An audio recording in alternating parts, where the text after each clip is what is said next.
دنیا کے کسی ملک میں چلے جاؤ، ہر جگہ دارالعلوم کا فارغ کام کرتا ہوا ملے گا۔ ٹیچر اتنا ہونا چاہیے تھا ازہر مصر کا، دارالعلوم ازہر جو ہے اس کا ٹیچر اتنا دنیا میں ہونا چاہیے تھا کہ جس کی کوئی حد نہ ہو۔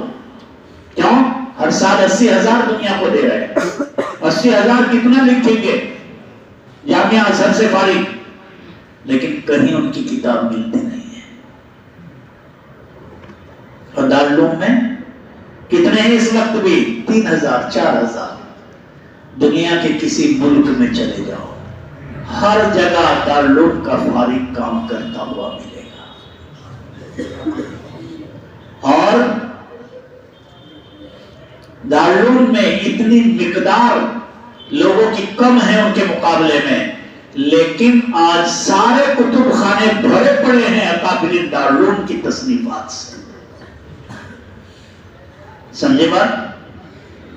جتنی تصنیفات دارالعلوم کے اکابرین نے کی ہے کسی نے نہیں کی۔ پورے کتب خانے بھرے پڑے، دیکھنا تم کتابوں میں جتنی بھی کتابیں کس کی لکھی ہوئی ہیں، یہ ساری شروحات ہے، دیگر کتابیں ہیں، کس کی لکھی ہوئی ہے، ان میں سب سے آگے نام دارالعلوم فضلائے دارالعلوم کا ملے گا، دیوبندیوں کا ملے گا۔ یہ کیوں ہے بھائی؟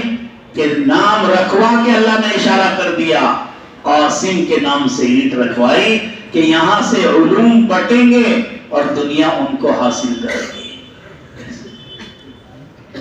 حاجی امداد اللہ صاحب مہاجر مکی نور اللہ مرتدہ کا نام سنا ہے؟ وہ ہمارے اکابرین کے مرجع اور ماوا ہیں، مولوی نہیں تھے، ہمیں لدنی ملا ہوا تھا۔ حضرت مولانا قاسم صاحب انہی سے بیعت ہے، حضرت نے بیعت کی اور نئی عمر میں کر لی۔ ذکر بتایا حضرت کو، ذکر کرتے تھے، کبھی خط نہیں لکھا۔ شیخ نے یاد کیا، بلایا، قاسم خط میں نہیں لکھتے کبھی؟ حضرت خط کا لکھوں، ذکر کرنے بیٹھتا ہوں، اتنا بوجھ پڑتا ہے میرے اوپر، ذکر کرنے بیٹھتا ہوں نہایت تک یہ بوجھ پڑتا ہے، جیسا کہ پہاڑ میرے سر پہ رکھ دیا گیا۔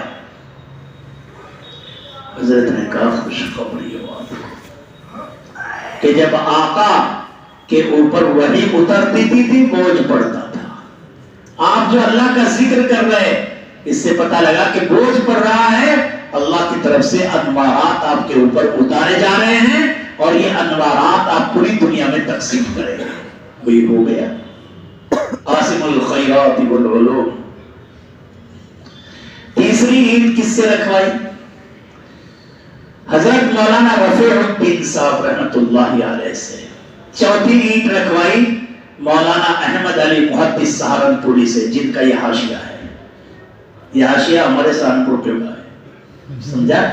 ہمارا حاشیہ سہارنپور والوں کا ہے۔ تو جہاں بخاری پڑھی جاتی ہے وہاں یہ حاشیہ بھی ہے، اسی کی مدد سے بخاری حل کرتے ہیں لوگ۔ یہ مولانا محدث احمد علی سہارنپوری رحمت اللہ علیہ کا لکھا ہوا ہے، اس میں بھی نیک فال ہے۔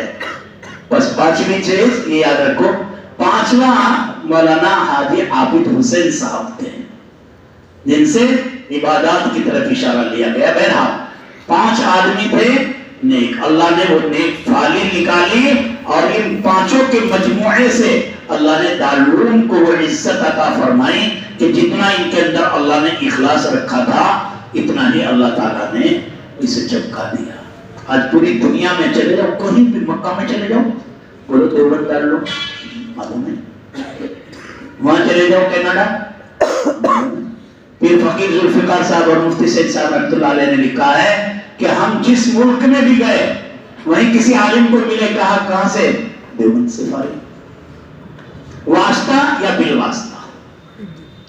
بھائی فیض تو ہے نا دارالعلوم کا، ہمارے شاگرد ہیں وہ تو دارالعلوم کا ہی فیض ہوا نا، ہمارے پڑھانے والے شاگرد تو واسطہ درواسطہ وہاں کا فیض ہو گیا۔ بہرحال بات یہاں سے چل گئی کہ اپنی پرانی جگہ کو آدمی یاد کرتا ہے، بلال یاد کر رہے ہیں، ابو بکر یاد کر رہے ہیں، تو آپ بھی اگلے سال یاد کرتے رہو گے۔